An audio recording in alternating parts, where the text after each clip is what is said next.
This is The Audience Connection, the podcast where we go into what content actually connects and into why it sticks. Sponsored by Casual, where behavioral science meets storytelling to build trust for your audiences. We're your hosts. I'm Ollie Atkinson. And I'm Lydia Chan. Hello and welcome back to the show, everyone. Today's episode is packed with practical insights you can implement tomorrow, so have your note taker ready.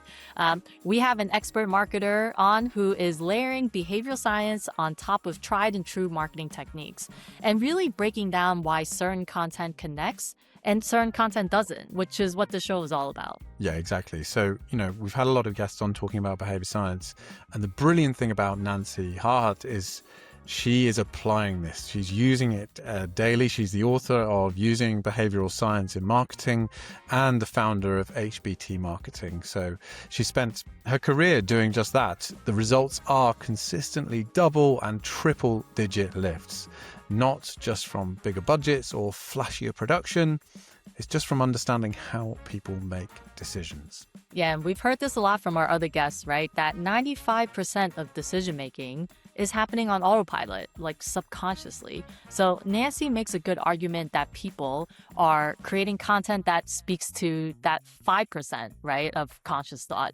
So if your video or email ad campaign requires someone to think carefully in order to respond, you've already lost most of your audience. And look, audience connection 101, don't lose your audience. Yeah, beware the cognitive load. Right, we haven't done our jobs if any of that happens. So we get into some pretty remarkable real-world proof of that, like how adding just one word to a product description drove a 20% lift in sales for a particular brand. The power word because, and the reciprocity principle, like that's one of the classics. I can't believe we haven't had that on the show already. It's all super relevant to the work that we do and what this all means for video specifically. All right, well, let's get right into it. Here's Ollie and Nancy Harhut.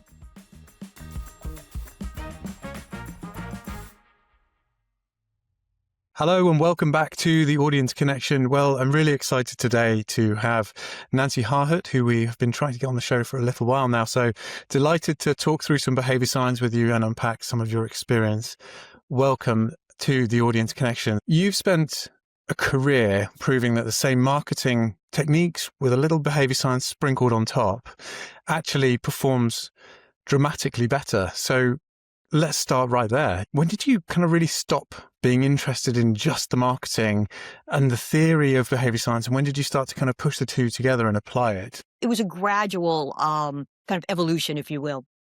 A colleague of mine, a mentor, gave me Robert Cialdini's book, Influence: The Psychology of Persuasion. I know a number of your guests have probably read it and referenced it. And, I was reading it and I was making margin notes and underlining things and thinking about the pieces of business that I was working on. And I began to slowly try some of these tactics. And I was observing that they were working quite well. And then a little time passed and I was hired by a new agency. And about 2 weeks into that new job, I found out that their biggest piece of business was in play. They had kind of put the agency on notice that they weren't particularly happy. And so they really wanted to see the agency step up. So everyone's looking at me. I'm the new creative director. So I'm like, okay. And but I said, well, you know what? I'm a big believer in behavioral science. So let's start applying some of this behavioral science. In other words, we're going to go public with it, And the assignment that the client had given us was, we want you to get dentists to buy more life insurance. And they had previously been trying all the kind of logical, rational reasons that you should. Hey, if your practice grows, if your family grows, you need to make sure that what you bought a couple of years ago is still adequate for what you have now. And all of this made sense, but none of it did particularly well. So I said, all right, this is what we're going to do. We're going to use something called extremist aversion, or what Cialdini refers to as the pull of the magnetic middle. And basically what that means is, for the most part, most people don't like to be way out on the bleeding edge, and they don't like to feel like they're lagging behind. They feel most comfortable in the middle, right? That feels good to them.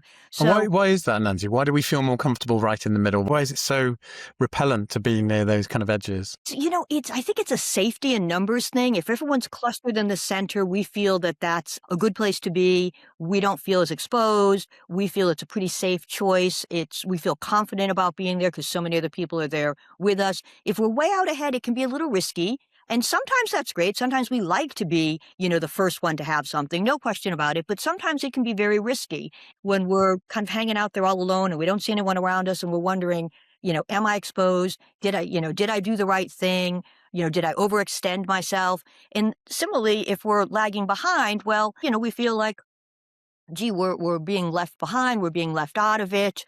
We measure ourselves, it's human nature, we measure ourselves against other people and we feel deficient in some way because they're all up ahead and we're trailing. And so, generally speaking, most people like to stay in the middle. They gravitate toward the middle. If you give people, three options, we have a tendency to choose the middle option. So what we did is we put together a message that included a graph. And in the graph, we had at one end $3 million, the most insurance anyone could have from this company, because that's all they sold. And at the other end, $0, the least you could have. You wouldn't have any. And we deliberately chose people that had less than 1.5, so less than half the amount, which, to be fair, was most of their clients. And we showed them on the graph. We've got this little graph, and we showed them where they were. You are here. You have, $200,000 of insurance, right? And you look at that, and in a glance, you have a visceral reaction. You feel like you're lagging behind because it goes from 0 to 3 million, 1.5 million is the middle, and you're maybe sitting here at 200,000, right? Like you're left of center, you're lagging behind. And we didn't expect that people would immediately say, oh my gosh, I should have $3 million worth of coverage. But we did think it would move them closer to the center. And this client tracked a 469% lift in sales Wow. based on this, right? So it wasn't, people calling or talking to an agent or saying, send me more information. It was actual sales, triple digit lift, 469% lift in sales. And I think that was when I realized this really does work. I've been trying it quietly here and there and saying, yeah, it seems to, but this is, everything was on the line. And I went public with it. I, shared it with the team and said, are we in? And the team was like, yeah, let's do it. And it paid off big. And that was, I'd say, the point of no return. And I kind of doubled down on it. And there's a couple of things that are going on there, obviously. So it's a version of social proof, that extremist aversion, isn't it? Because you want to be in that safe middle in the pack. So you personalized it. The graph was personalized. That personalization really speaks to somebody, doesn't it?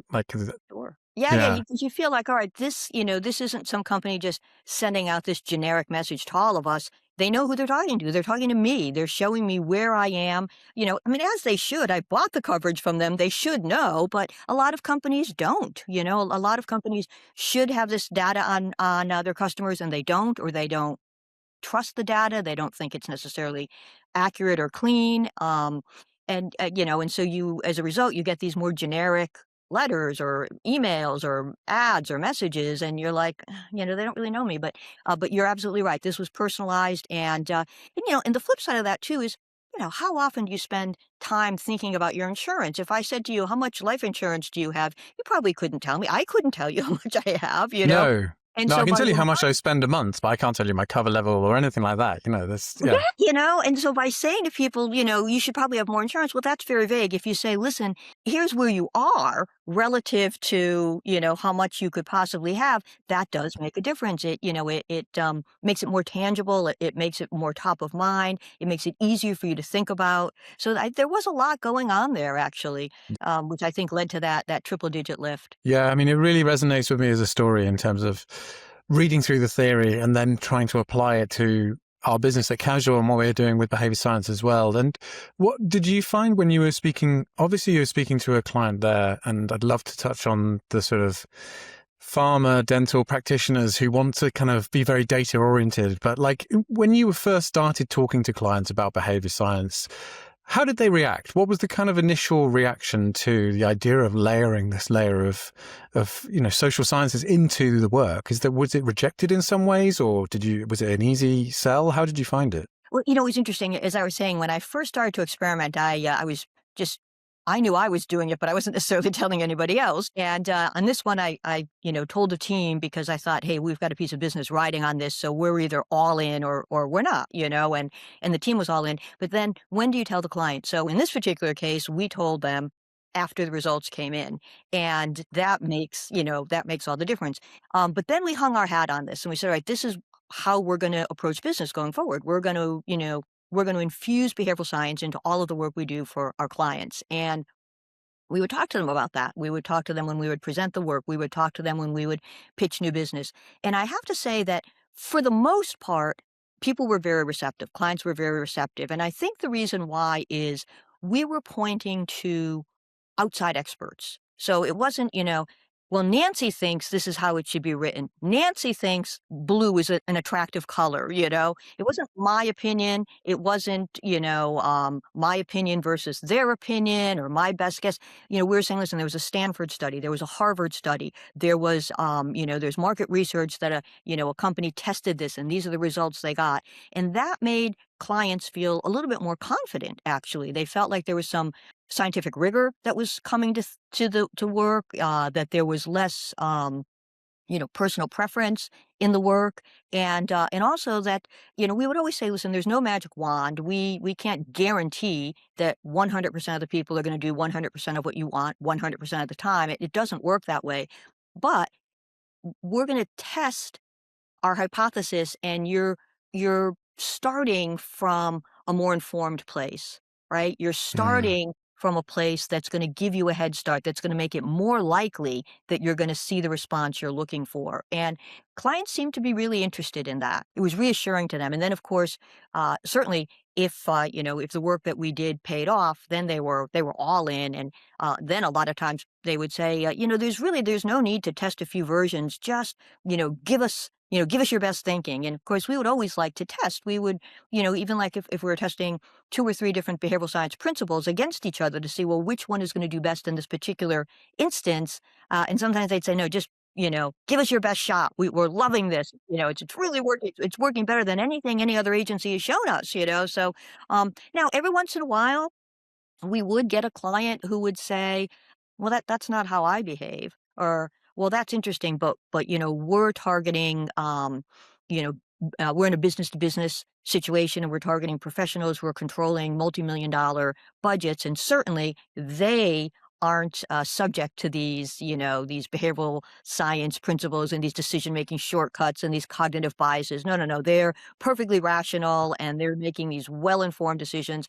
And, and we would have to say, we understand why you say that, and you're not entirely wrong, but you're also not entirely right. That yes, a business person is making, well thought out decisions for the good of their company, but there's still a person. There's still a person in that business person, and those those biases pop up even without people realizing it. Everyone is beholden to someone else, right? I need to know what my boss thinks of me or what my colleagues think of me. And my boss, he or she reports to his or her boss, and that boss ultimately reports to a board. I mean, there's always someone. You've got to serve somebody, as Bob Dylan said once. Absolutely. And so you wonder, well, where do I stand with that person, and how am I going to look to this person? And is this going to make me look better or worse? Is it going to further my cause, or is it going to set me back? And, those are the things that factor in. If I champion this new software system, am I going to get home to my family and have dinner with them? Or am I going to be stuck here nights and weekends trying to, implement it, trying to onboard the employees? And these are, things that factor in either consciously or often less consciously, just under the radar, but they factor in. And as communicators, we need to be aware of them, because that will allow us to craft the most resonant message, the message that's going to be the most persuasive, that's going to really connect with our target. Yeah, and I think, it really applies to video and film, especially, when you think about the subjective nature of art and film and, creating something for a brand, and so many voices get into a room. It's actually really refreshing to say, well, look, this is the science behind it. And it's really an evolving field where we can start to see, there's actually these, ways of measuring how people will engage with your content or what they might go on to do. So we're finding a really useful tool to actually move away from that. Actually, you know what? I just don't like it. It's like, well, if you do this, it means this will probably happen. And exactly as you said, like if you point to the studies, you've got nice impartial information there, and it's linked to a behavior, so it's always really, really helpful. So let's talk a little bit around, obviously one of your skills is taking the abstract, the theory, and then applying it. Can you take an ordinary kind of by the book piece of marketing advice? What happens to the engagement for and response when you start to thread the behavior science in? Have you got any kind of stories or examples of where you've really seen a difference once the behavior science is layered in? I'm going to go back to what I said earlier, which is we can't wave a magic wand. So I can't tell you this is absolutely going to work. But what we see is we're winning more than our fair share when we're up at bat, right? So at HBT Marketing, we work with a variety of different clients, and do we succeed every time we put something out in the marketplace? No. Do we succeed more often than most? Yes. We can talk about double and triple digit lifts over benchmarks and over controls, and our clients are really happy with that. And I think what happens is you can have a great product, you can have a great price, and you can have all of these wonderful features and benefits that you're talking about. But if you don't serve that message up the right way, that can hamper its effectiveness. So, the old adage is, the right message to the right person at the right time. And all of that holds, but you also have to deliver it in the right way. And that's, in my opinion, that's in a brain friendly way. In a way that's going to make your target more likely to notice it, more likely to understand it, more likely to recall it, and more likely to act on it. And there have been a number of different studies that show the difference of one word or phrase over another has a huge economic impact, an outsized economic impact. There's a study, I didn't run it, I read it, but there was a company that had to introduce a $5 shipping fee when they were mailing things out. And so, I mean, we know what $5 is, right? We all know what it is. But they had to decide between saying it's $5 shipping fee or a small $5 shipping fee. And one could argue that, well, if you say it's small, you might make people angry because they're not happy they have to pay it anyway, and then you're kind of jabbing them saying, "Well, it's small," or you could argue that you're just taking up more space, and the more space something takes up, the more attention it calls to itself, and this wasn't really good news, so let's just make it as succinct as possible, right? But they tested both, and what they found was they got a 20% lift in sales when they referred to the $5 shipping fee is a small $5 shipping fee. And the reason the behavioral scientists believe is that they framed it. They influenced how you thought about it. Sure, $5 is $5. We all know what it is, but by saying, it's a small $5 fee, it made that idea more top of mind in the target audience, and they're like, yeah, it's only $5. It's small. Let's go with it. And again, you could have made the argument either way. Yes, it would work. No, it wouldn't. But they tested it. They let the marketplace tell them what the answer was, and it turned out that framing it as a small $5 fee was the thing that worked, and it gave them a 20% lift. So, it's really interesting. A change in a word or a phrase, or in the design or the layout of an email or a landing page. You might think, what difference is it going to make to shift this from here to here, or to change that word to this word? It's essentially the same thing, and yet it does make. And if I take that back to video, then, even in video, you've got text on screen, you've got things happening, you've got calls to action happening there. So, you can actually play with font sizes and add words in almost more easily, right? Things appear on screen and you don't have to kind of justify it's not there the whole time. So there's an opportunity there in video as well. Absolutely. And then, speaking of video, you might think, well, all right, we're gonna have someone, talk about our product or talk about their reaction to our service or something. And you're thinking, well, all right, I've got this person and they're clearly in favor of it, and so good. We've checked that box. But there are certain nuances. You want the person to maybe look out and make eye contact, because humans are attracted to other people's faces. They're particularly attracted to somebody's eyes. So you want that eye contact, or you want the eye gaze to be directing you, or directing your viewer, I should say, to what what you want them to see. Maybe it's the product, maybe it's the price that you put up in the video, maybe it's something else. But it's not enough to just check the box and say, yes, I have happy customer talking about how satisfied they are. There are things like that eye contact, or the eye gaze, or the tone of voice, or whether they're smiling or, nodding or, even the color of the shirt they're wearing can all make a difference. And again, it's these little things that deliver these outsized impacts. And talking of outsized impact, I'd love to. Can you tell us the nationwide story? And just to clarify for a few of our listeners or viewers in the UK, this isn't nationwide, the Building Society in the UK. This is nationwide in the US, slightly different company. But yeah, you've got a great case study around nationwide. Do you mind running us through that one? Oh, no, I'd be happy to. So it's Nationwide Financial Services, and they employ financial advisors to sell their retirement funds. And these financial advisors could represent other companies along with Nationwide. And Nationwide was tracking this group of financial advisors, and they noticed that all of a sudden they had just stopped selling Nationwide products. And so they reached out. The wholesalers would call the financial advisors, they would email them, and they were trying to get them re-engaged. And they had a small amount of success, but there was still this group of financial advisors who'd been humming along selling the product and then stopped. And now about a year had passed. So it's been a year when this group of financial advisors has not sold any Nationwide products. And the agency Nationwide, or the company rather, Nationwide, came to the agency where I was working and said, "Can you help us? Because it's been a year now. We can't seem to get through to them."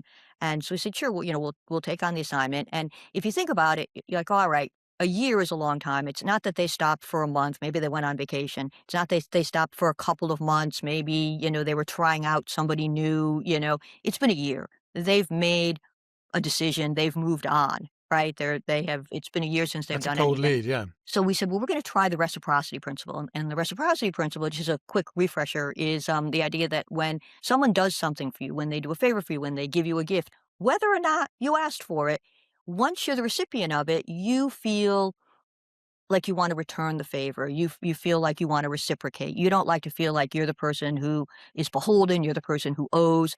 Someone did something for you. You want to do something for them. Ali, if you sent me a birthday card, I would make a mental note to find out when your birthday is and make sure I send you a birthday card on your birthday. Right? We like to even the score.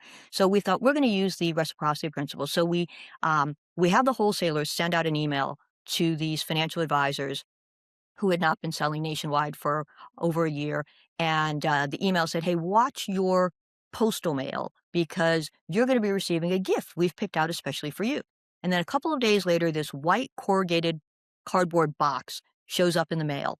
And inside of it is a framed New Yorker cartoon. So there's a cartoon by a New Yorker magazine artist, and they're considered, quite high end, right? That's really something.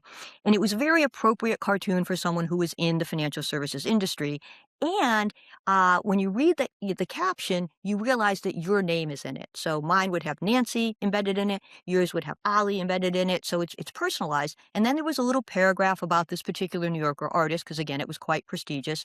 And then there was a letter with some information from Nationwide saying, "Hey, we've missed you. We'd love to continue working with you. We've enclosed some practice building ideas that might help you grow and build your practice.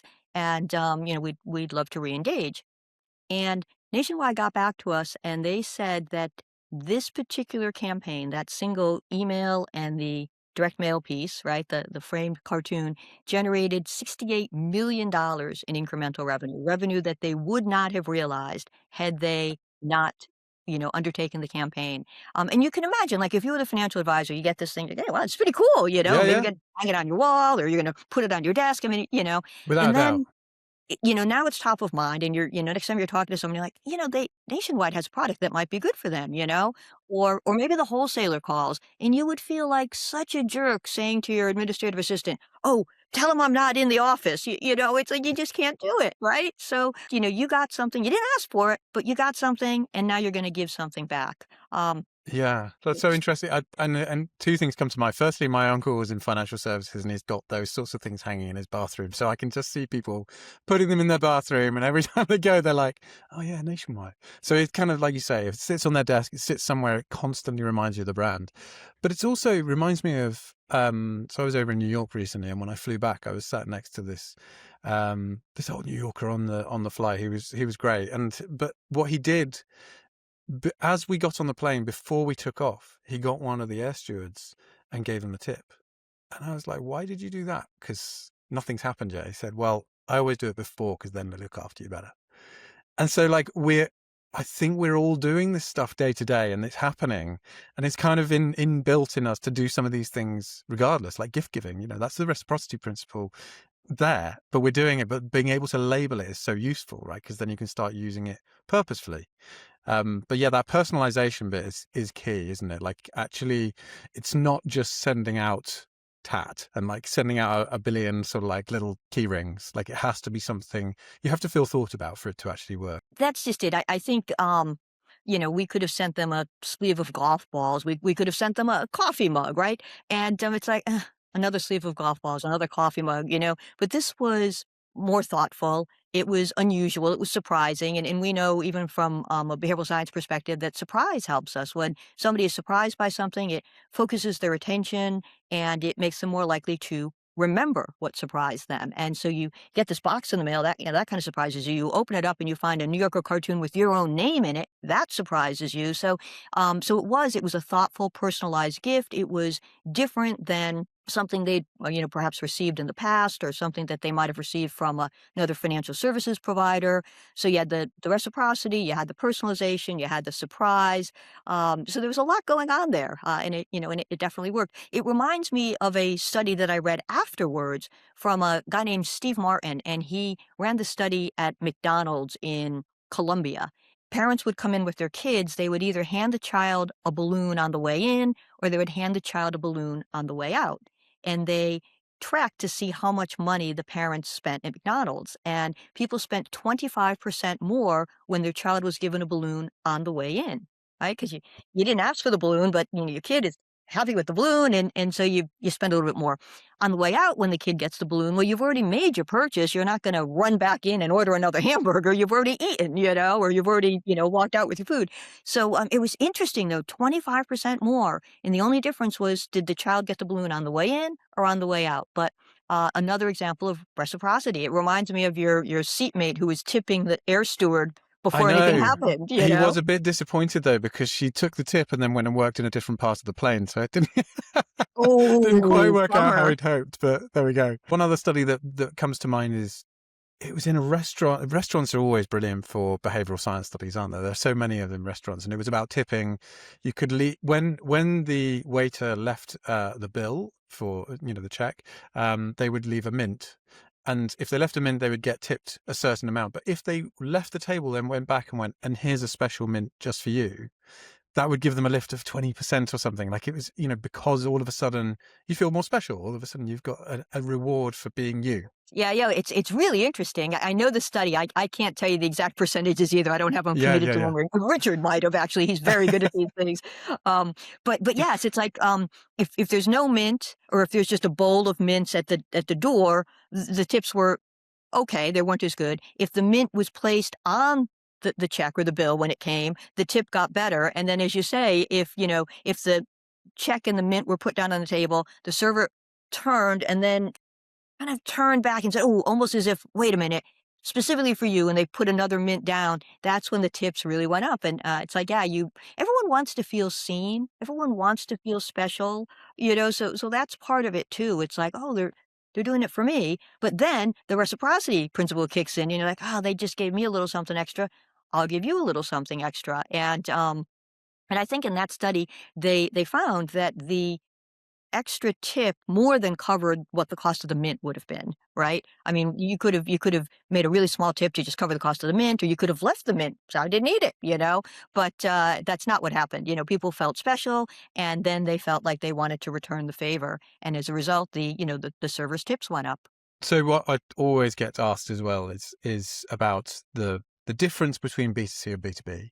And everyone goes, oh, well, of course this works in, B2C because it's consumer behavior, it's about you. And whereas actually B2B, you've got a buying committee, it's a whole, like a bunch of people, it's rational decision making. You're essentially pitching to a spreadsheet and it's all very business. But That's not the case, right? Tell me a little bit about kind of emotion and rational thinking in the B2B world. There are similarities and there are differences. I mean, I operate in both worlds. We have clients that do business to consumer. We have clients that do business to business, and it's true. There are differences. As you said, there's often a buying committee. There's it's a longer buying cycle. There are extenuating circumstances. One person wants one thing, but the boss knows the vendor at another company. There are all kinds of things that happen. But at the end of the day, there are still people involved, right? There are still people involved. And as much as we like to hold ourselves to a higher standard when we're at work, we can't always, right? We're still people and we still just are prone to certain biases and decision making shortcuts. And emotion is huge, right? Emotion is why people make buying decisions. People will buy for emotional reasons, and then they'll justify with rational reasons. And this is true even in B2B. And I worked on a campaign for a business intelligence company. They did business intelligence software. And so we tested a very emotionally driven headline against a more rational problem solution headline. And what we found was we got a 13% increase in purchase intention with the emotional one. And that was something that our client didn't expect was going to happen. We felt pretty strongly about it. We were, assuming that it was going to work, or expecting at least that it might. And what happened was it in fact did, and the client was completely. It just turned them around because they had been favoring the benefit, the problem solution, benefit oriented one, and then when they saw that lift in purchase intent, they swung right around and said, no, we want this very emotionally driven one. And in my opinion, one of the reasons it worked is the target saw themselves. They're like, this company understands what it's like to be in my shoes, to be doing my job. And if they understand me so well, it's not a big leap to assume that they've got a product that will work well for me, that will fit into my, my work week. Yeah, one of our other guests, Christopher Demetrakos, talks about that with resonance. Like there's the reticular activating system, this part of your brain that just filters out anything that's not relevant to you, essentially. And you're right. So when you actually make something and it feels like part of their story, they'll engage with it and they'll start to actually, want to work with you. And so I think, one of the things we've had working across, we work a lot in pharma and tech and finance. And I think, as you said at the start, there are a lot of people in these industries that do feel like they are rational and they make these decisions very kind of, analytically. And, but the idea really, it goes back to kind of showing the behavior. If you could do a very small test, an A/B test, and show the more emotional decision is actually driving the change, then that actually starts to build the case for it, doesn't it? So yes, I think and I come from a background of that kind of testing, and it's wonderful because it shifts the playing field from my opinion, your opinion, I think, you think, and it puts it squarely on the marketplace. And it might turn out that you're right, it might turn out I'm right, it might turn out that both of us are wrong, and something else is making the market respond. But if you start with a small test in market, you really get to see how people are responding, and you can start to establish the best behavioral science approaches to use for a particular segment at a particular time, for a particular product. And I mean, I've worked with a credit card company, and we had 7 different controls, the control being the thing that works the best for a particular segment, 7 different ones based on the products that they offered and the segments that they were marketing to. So not everyone responds to the same thing in the same way. We're talking about these behavioral science principles, and broadly speaking, yes, they work, that's how people think, people respond to them. But what you're going to find is there are going to be different pockets where certain ones work better than others. And that's what the testing allows us to ascertain. Yeah, yeah, exactly. And as you say, it's not. I haven't really used that as much, but we're kind of re-emphasizing that it's not a magic wand, and it's not going to. You don't want to overclaim, do you? That this is going to absolutely kind of blow sales out of the water or completely change everything. But even an incremental lift can be really good news for a large business. So the other thing it makes me think of is Peter Field and Les Binnett's work on effectiveness with emotional. They talk with the IPA, they talk about emotional content. It's like 7 times better performing than rational, data-driven work. So Yeah, I think the more you can, I think, like you say, like it needs to be emotional, but then you need to kind of, the rational brain needs to make sense of it as well. So you can't just have all emotion. It needs to be a kind of balance between the two. Okay, so let's talk a little bit about some of these triggers. I'd love to touch on, triggers that happen in video, in screen, in comms. Like, it would be good to understand some of them that are really powerful. And I think one of the ones that feels very powerful, is a bit counterintuitive, is autonomy. And you talk a bit about autonomy and having choice, and how pulling back slightly can be beneficial. Can you take us through some of that? Yeah, you're absolutely right. Counterintuitive is a fabulous word to describe this. So what behavioral scientists have found is there's something called the autonomy bias, and that's this desire that we all have to feel that we're in control, that we're exerting some kind of control over ourselves and our environments, right? So we like to feel like we're in charge. We like to feel like we're not being pushed into something, we're not being backed into a corner. We like to feel like we're the ones who are making the decisions. And so anytime you can give somebody a choice, that makes them feel like, well, they're in control, they're in charge because they've got the different options and they're choosing from among them. What was interesting was a number of years ago in New York, there were some behavioral scientists that were over from Israel, I think. And they were just observing, like they saw this, they saw human behavior out in the wild, as they like to call it, but just, out in the world.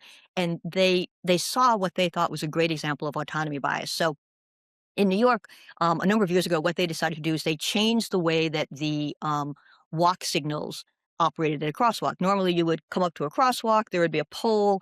On the pole would be a button. You would press the button, it would make the walk sign appear. And they decided to just automate the walk signal. So every few minutes, the walk signal would just appear. And they, in New York, began to remove the buttons from the poles.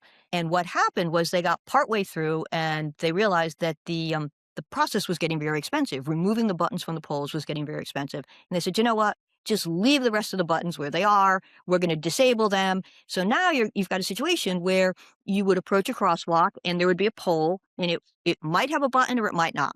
And if the button were there, what the behavioral scientist observed was people would get to the crosswalk, they would push the button, and they would be more likely to wait until the walk signal appeared, even though pushing the button wasn't what made it appear, but they didn't know that. They felt they had some control over their environment, and as a result, it affected their behavior. The scientists observed that when people got to a crosswalk and there was no button to push, they would be more likely to just, look both ways and run across the street, even though it said don't walk. Oh, I can make it. And it was a great example of autonomy bias. If the button was there, you felt you had some kind of control, it affected your behavior. No button, you didn't have that control and you were just going to do whatever you wanted to. So what that means to us in marketing and business and communications is when we can give people some feeling of control, whether it's real or artificial, if they have some kind of control, they um, they're much more likely to do what we want them to do. And adjacent to this is something called the BYAF technique. BYAF stands for but you are free. And what behavioral scientists have found is you can tell someone what you want them to do. You can ask them to do it. But then if you follow that request with a phrase like, but you are free to choose, or the choice is yours, or it's up to you, you can on average double the likelihood that people will do what you're asking them to do. And, speaking of counterintuitive, right, you might say, why would I ever say that? Like I've built my case, I've made my argument, I've gotten someone to that call to action, I've got them right where I want them to be, I'm asking them to do it. Why would I then say, but you know what, Ali, it's up to you, or the choice is yours, or, your call.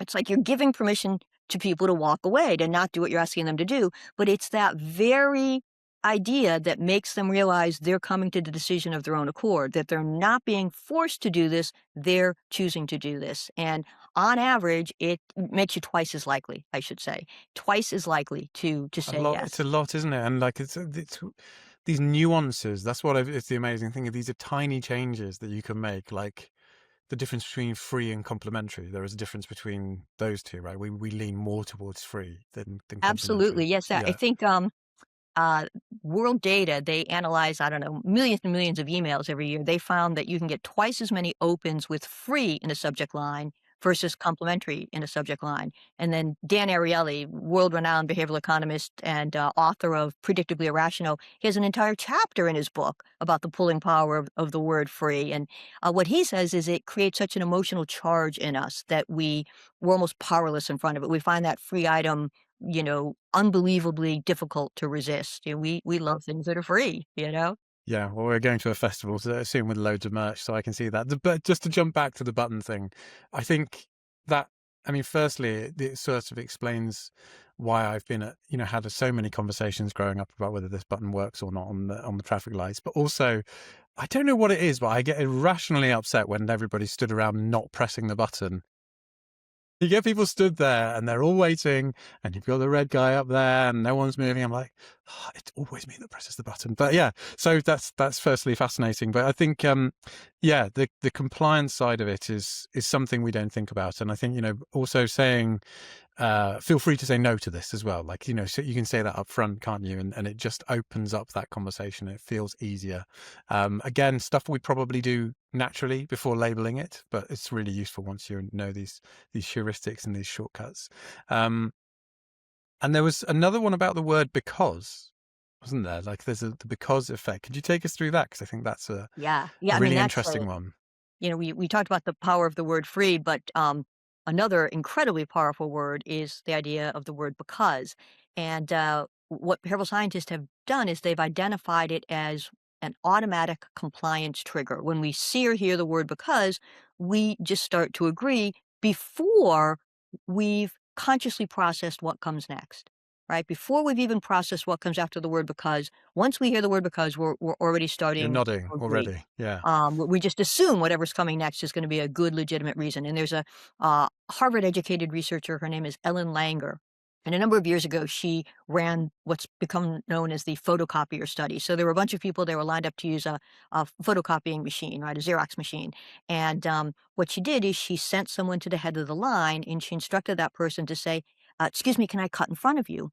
And 60% of the time, this person was allowed to cut, which I thought was kind of high. When I read the research, I thought, Nancy, you're not the nice person you think you are. Because, you would have said, hey, look, the line starts back there, Don't cut in front of Nancy. It's not Like, going to go yeah, don't well. cut in front of me. Um, but 60% of the time, people said, sure, go ahead. But then Langer repeats the experiment a second time. But this time, she instructs the person to say, excuse me, can I cut in front of you?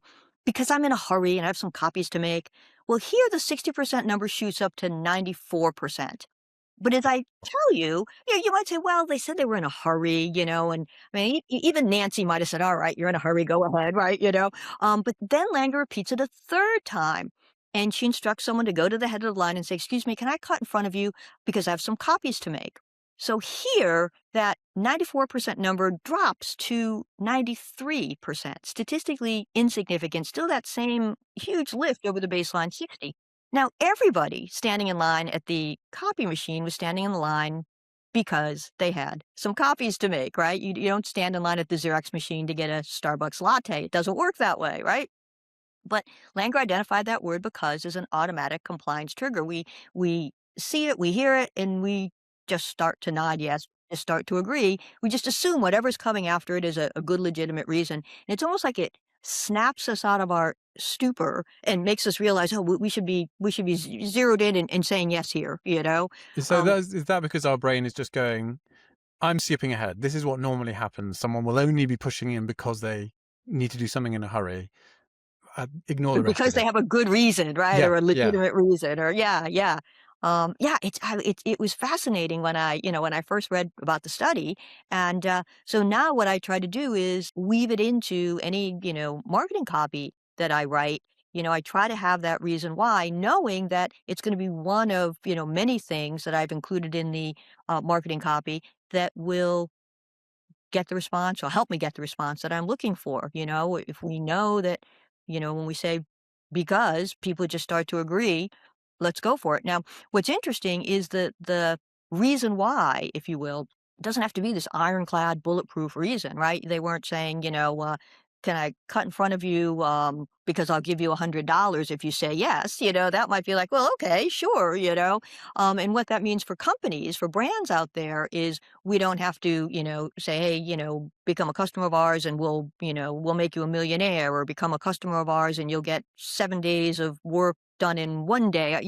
I mean, these are incredible claims, and if we could make them, that's great, but we can't. They're not true. We have to, as marketers, as business people, as communicators, we need to be honest and, and not mislead people. But what it suggests is just having a reason is better than no reason at all. Even if the reason isn't this incredible reason, simply having a reason makes people more likely to say yes to your request. Now, she did continue to push out the study, and when the request got less and less reasonable, she did see more and more pushback. So it's not like we're complete idiots as we wander through life, like when the request started to get really outlandish, fewer people said, "Oh yeah, sure, go ahead," automatically. They're like, "Oh, well, wait a minute." Do you mind if I Um, take the whole photocopier with me? I'm going to take it off now. yeah, Like, no, you can't do that kind that. of a thing. I've Yeah. only got an hour's worth of photocopying. Do you mind if I cut in front of you? Yeah. We're just kind of cruising along on autopilot, and so often that kind of describes us at any given moment in time. We're trying to conserve mental energy. We're relying on decision-making shortcuts. Somebody sneezes, we say, "Bless you," right? We're gesundheit, right? We don't really think about it. It's just, by rote. And it's the same thing. Can I cut in front of you? Because, oh, yeah, sure, go ahead, right? We're not even processing it. We're just programmed to respond a certain way.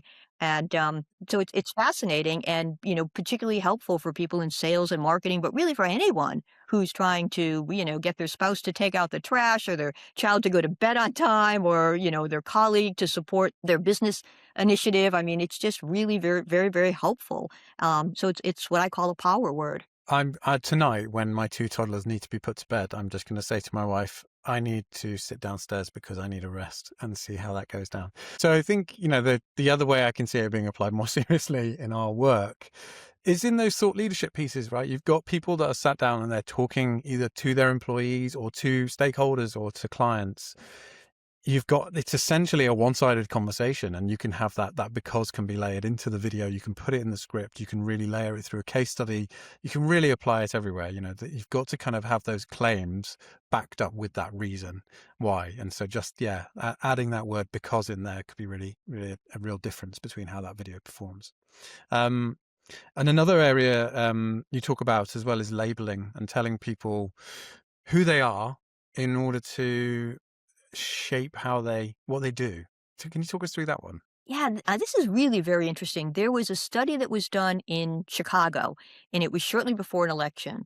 And the researchers talked to a bunch of people who are of voting age, and they talked to them about the candidates that were on the ballot, the questions that were on the ballot. They got some demographic and psychographic information. And then they took all of the answers and all of the information, pushed it off to the side, and they did nothing with it. What they did instead is they randomly put people into one group or another. Had nothing to do with any of the answers, nothing to do with the interview, nothing to do with anything. It was just randomly, eeny, meeny, miny, mo. Some people were in one group, some people were in the other. And they went to one of the groups and they said, "You guys are the more politically active. You're the more politically active group." And then the researchers just watched and waited. They wanted to see what was going to happen on election day. And what they found was 15% more of the people who were in the politically active group, who were told they were in the politically active group, actually showed up to vote. Why? Well, what would a politically active person do on election day? They would vote, wouldn't they? Now, you might say, well, it wasn't 100% of them. And you're right. We're not going to affect behavior at that change. But by just changing a little bit of language in our videos, in our marketing, in our conversations, to realize a 15% uptick, it would be worth it, wouldn't it? Right?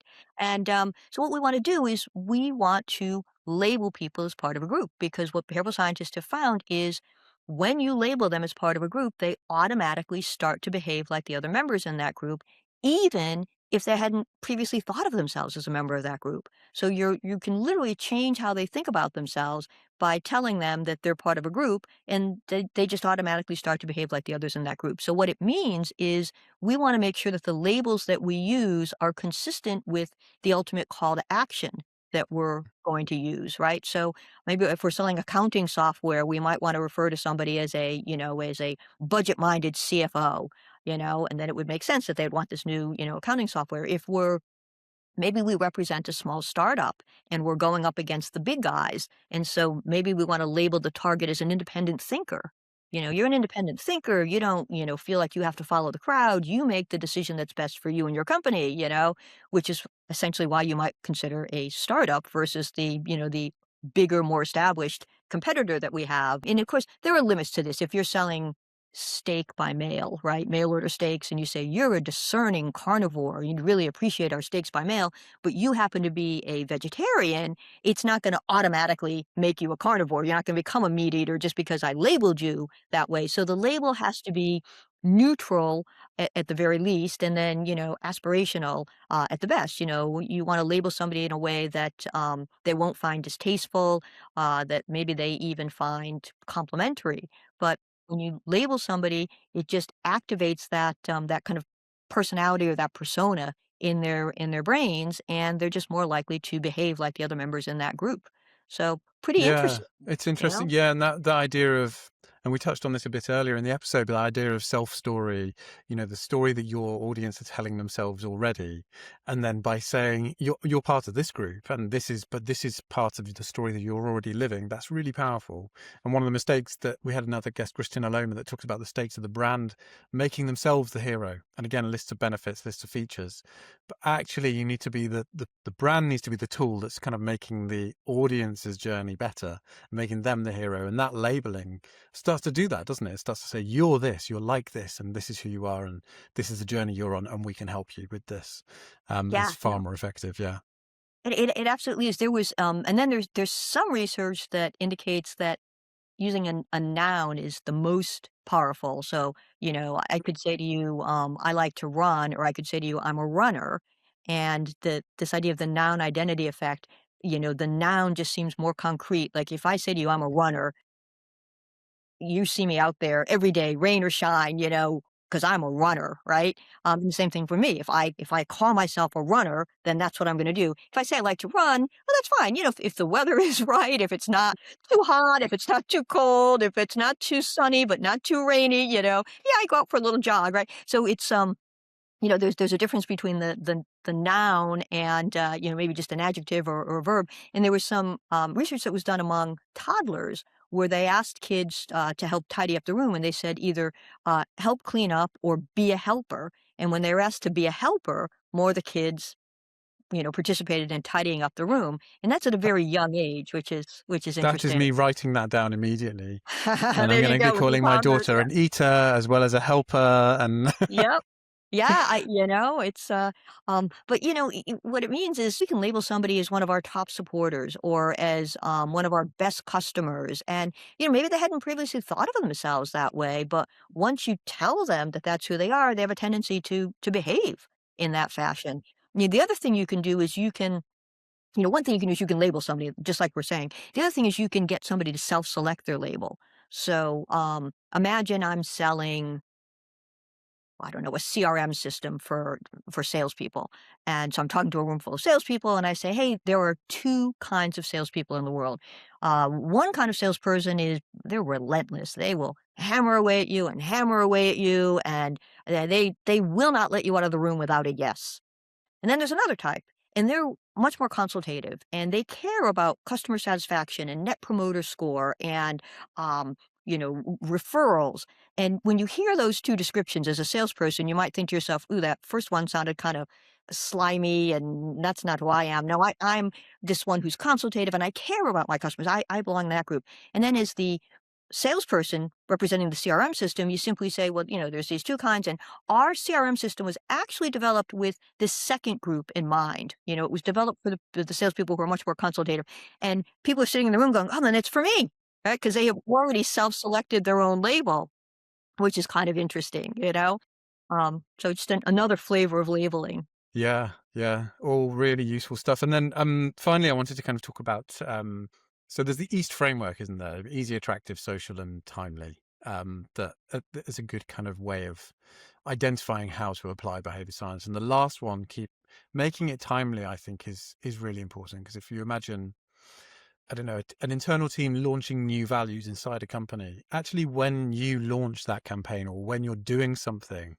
that's a really important thing to think about, because actually it's more sticky, right? If it lands at a certain time or you launch it at a certain. Yeah, behavioral scientists talk about something called temporal landmarks, and what they found is, we have 365 days in a year, but not every day is the same. There are certain days where people kind of imbue more import on certain days. And these are the days where we feel like we're closing the door on who we used to be and we're opening the door on who we can become, right? So I'm going to close the door on Nancy 1.0 with everything that I didn't accomplish, with all the mistakes that I made, with all my shortcomings, but I'm going to open the door on Nancy 2.0, and I've got a blank slate. In fact, some behavioral scientists, I think Katie Milkman coined the term, call it the fresh start effect, because you've got a blank slate in front of you. It's a fresh start. It's a chance to do things the way you really want to do them. And it's during these periods of time, behavioral scientists have found that people feel more confident that they're going to achieve their goals. And, they feel like, okay, maybe things didn't work out before, but this time they're going to work out. This time I'm going to accomplish what I want to accomplish. This time I'm going to get things done. And so as a result, those are times when people are much more open to taking on a new vendor, taking on a new initiative, trying something, that they hadn't previously done, a new approach, right? These are the times that people are more open to doing that because they feel confident that they're going to succeed. So what that suggests to any of us is, if we're trying to get a new behavior established, if we're trying to introduce a new product, if we're trying to get people behind a new initiative, choosing one of those periods of temporal landmarks would make would make a lot of sense. So then the question becomes, well, when are they? And the biggest one, of course, is the beginning of the new year, right? That's when everyone makes their New Year's resolutions, right? No one says, oh, it's December 28th, I'm having my last cigarette. No, it's January 1 when they're never going to smoke again, right?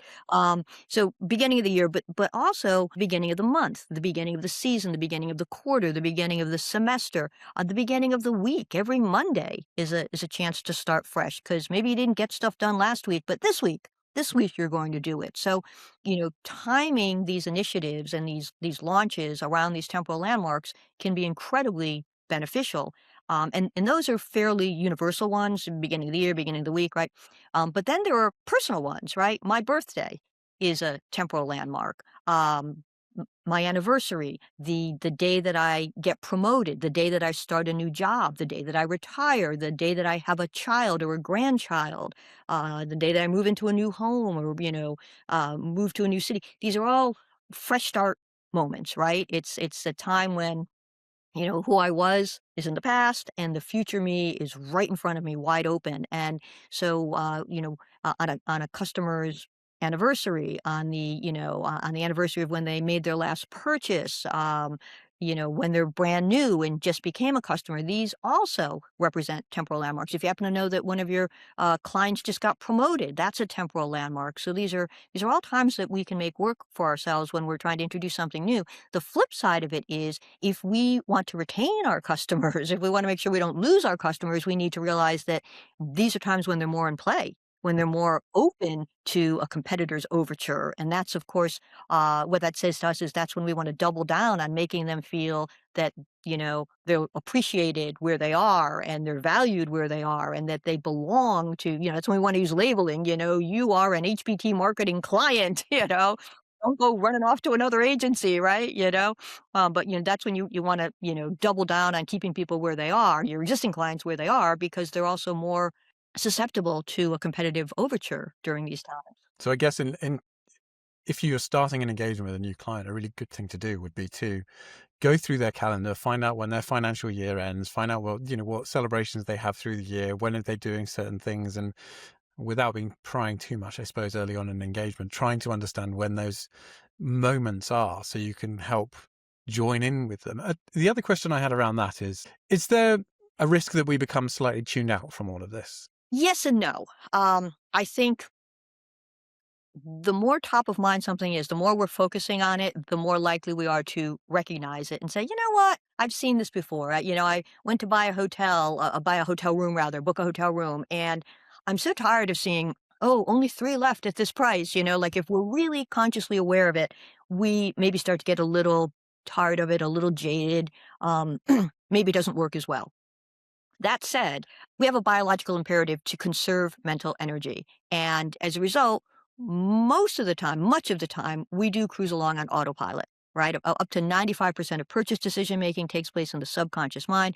Very often we're cruising along on autopilot. We're relying on decision making shortcuts, decision defaults, because it helps us conserve mental energy. And so sometimes we do put our thinking caps on. Sometimes we're in the moment. We're analyzing things. We're weighing the pros and cons, but often we're not. Often we're just reacting. And so as a result, these things don't kind of poke up and make us go, oh yeah, I see what that is. They're using social proof. Oh, they're using the reason why. Oh, they're using labeling.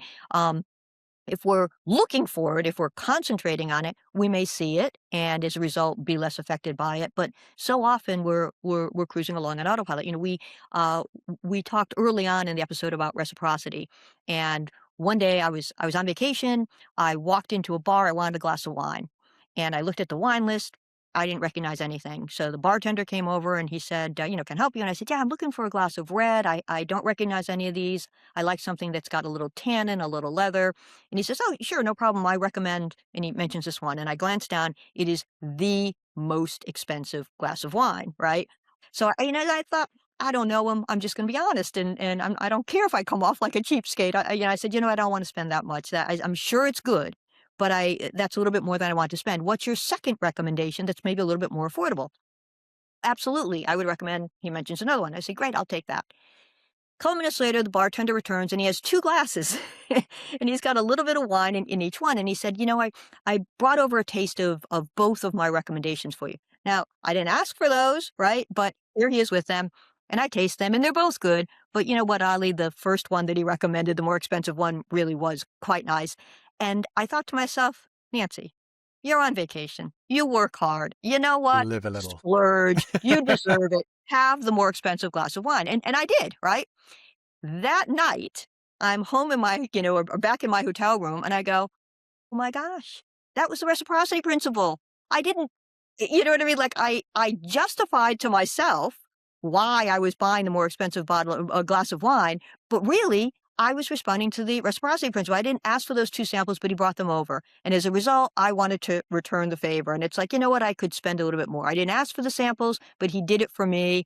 I'm going to do something for him. I'm going to buy the more expensive glass of wine, which will result in a bigger tip. But it didn't hit me until I got back to the hotel room. And that's what I mean. We cruise along on autopilot. Out of interest, was there more of a story around the more expensive wine? Did he kind of sell that in a bit more, or was it just the two That's a glasses? great question. No, at the time, I just remember him, I said, I like something that's got some leather and tannin, and he said, oh, I recommend this one. I looked at so he didn't hard sell it. He didn't try, and I said, what's the next best one? He said, oh, then it would be this one. He didn't go into a lot of detail, as I recall, but then he came back with those two samples and he was going to let me, The reason I taste them ask, for myself. because I read a book recently. I was looking at the neuroscience of this, and there's apparently they did a study where they dyed white wine red and gave it in, had white wine and red wine, but they were both white wine, exactly the same, just food coloring. And when they drank the red wine, they were like, oh, it's a red wine. And they had all these red notes coming through just because the brain was like, it's a red wine. And all of a sudden you're tasting all these things, which was incredible. So I wondered whether there was a story connected to that, because that's what our brain links into. But maybe because you'd asked for those notes and for that type of wine, and he'd recommended it, that the brain was already going there, right? Yeah, no, to the best of my recollection, that didn't happen. But what you're talking about is very interesting. It's the effect of expectations. Okay. If you expect it to taste like red, you're tasting it, and they did. They looked at these people were handed two glasses of red wine. They expected they were going to be red, even though one of them was white with food coloring. So they experienced it as red because they expected it to be red. It's the effect of expectations. What you expect to experience is often what you do, which is fascinating again for marketers.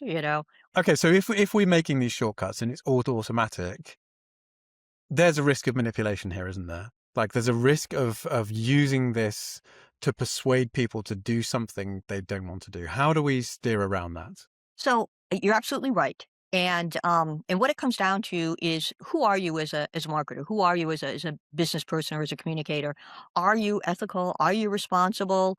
Or are you sleazy, right? I mean, yes, you can use these to manipulate people, or you can use these to motivate people.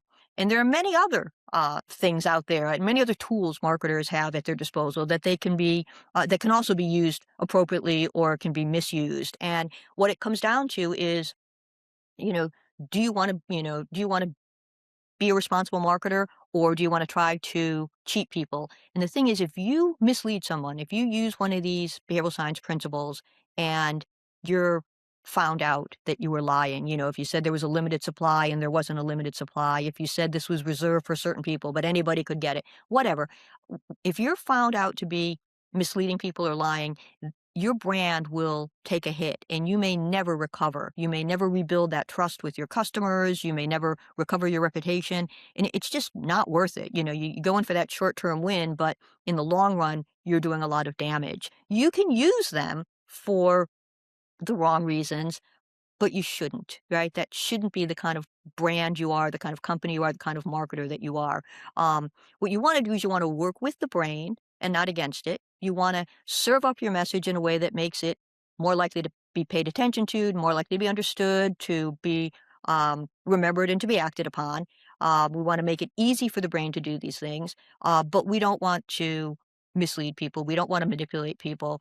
We don't want to lie to them. Like, if you wouldn't say it to your mother or your friend, don't say it to your customers and prospects. We had Rashid, who was talking about having a marketer's oath, a bit like the Hippocratic Oath, like, market as if you're marketing to your grandma. So yeah, I think that's a really good call. That makes me think of AI and how people could use AI.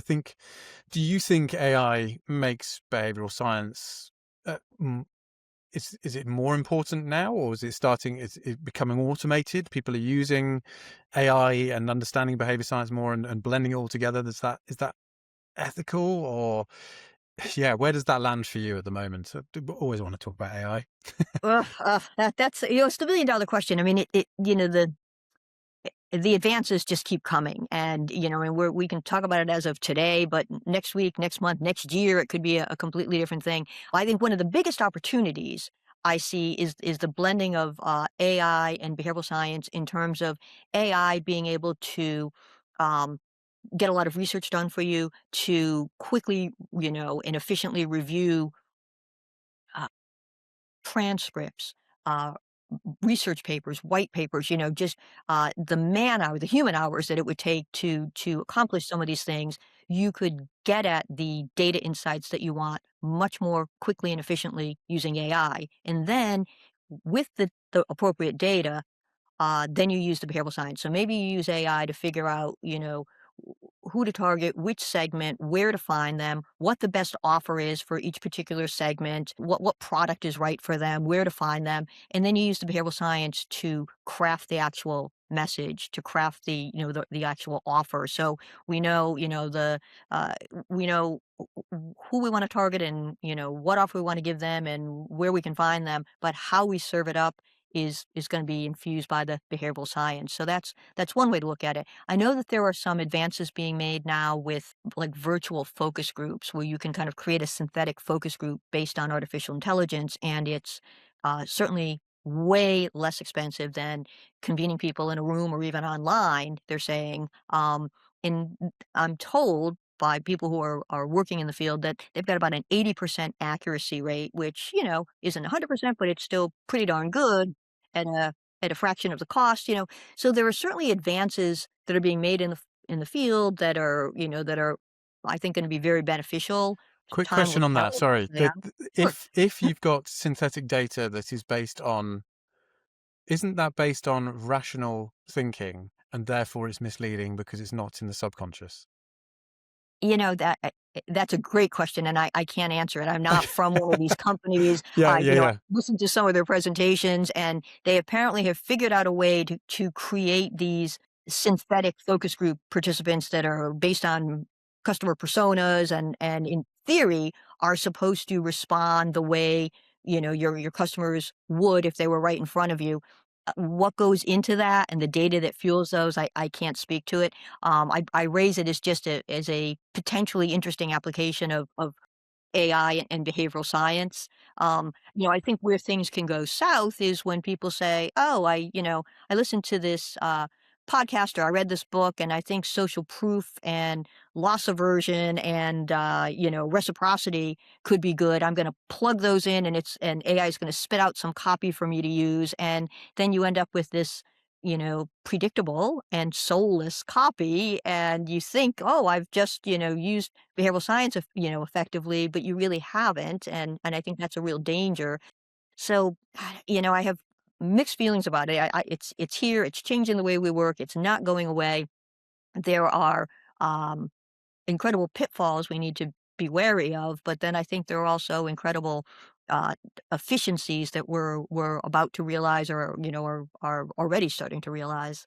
So I mean, I I mean, don't know. Where you weigh in? it really resonates for me. Like when we first started down this journey on behavior science, I was like, great, let's get behavior science, put it into AI, it'll write an email for me, and people will just see these cues, and they'll all be emailing me back. And it worked to some degree.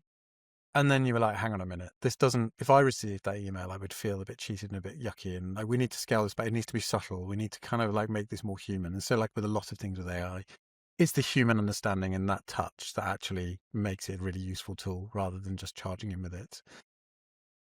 So yeah, I think you're right. It is transforming how we're working, but yeah, hopefully, I think, in our world as well, the AI generated video is starting to get really quite good, and people are engaging with it more so than ever, and it's starting to really can't tell the difference now. But then where you've got that craft and that labor illusion, and that you can see the human element behind it, there's always going to be a place for that. There'll almost be two genres. There'll be this AI world where people will use that for fast turnaround work, and then there will be this bit where you need to speak to your staff or speak to your clients or thought leadership, where you don't want to see something AI generated. You want to see the person, the people in the organization. So I think there's a place for both, thankfully. But we'll see. Well, brilliant. Thank you so much for coming on, Nancy. I've loved our conversation. And just so everybody knows as well, Nancy has a book that you can go out and buy. It's called Using Behavioral Science in Marketing. And how many principles are in here, Nancy? It's about It's 288 pages, 17 chapters, and over 21 different, very specific, easy, actionable, proven behavioral science tactics that you can use to increase engagement and response. Thank you very much for asking. no problem. But yeah, no, it's been great to have you on. Thank you. I'd love you to come back on and talk about things again. But yeah, thanks. We'll share this with lots of people out there, and get in touch if you have any questions. We'll put some links in the show notes for Nancy's book. Whereabouts can people find it, Nancy, if they want to buy it? You can jump online. You can get it at Amazon. You can get it at koganpage.com. That's the publisher. Barnes & Noble, many places where fine books are sold. And if anyone wants to follow up with me about anything that we talked about or any questions that might arise, I'm active on LinkedIn. So I encourage your listeners and viewers to connect with me, and I'd be happy to chat with them and answer any questions. Thanks so much, Nancy. Well, we'll see you next time, and thanks for coming on the Audience Connection. Thank you so much for having me. It's been a complete pleasure. Totally enjoyed chatting with you. Thank you. If this episode sparked something, curiosity, a new way of thinking, or something you're going to take back to the team, we'd love to hear about it. Absolutely. Make sure you're subscribed, leave us a rating, and drop us a comment. Tell us what's stuck and what you want us to explore next. We want to know. This is the Audience Connection, sponsored by Casual, the video partner for global brands trying to build trust with their audiences. We'll see you next time.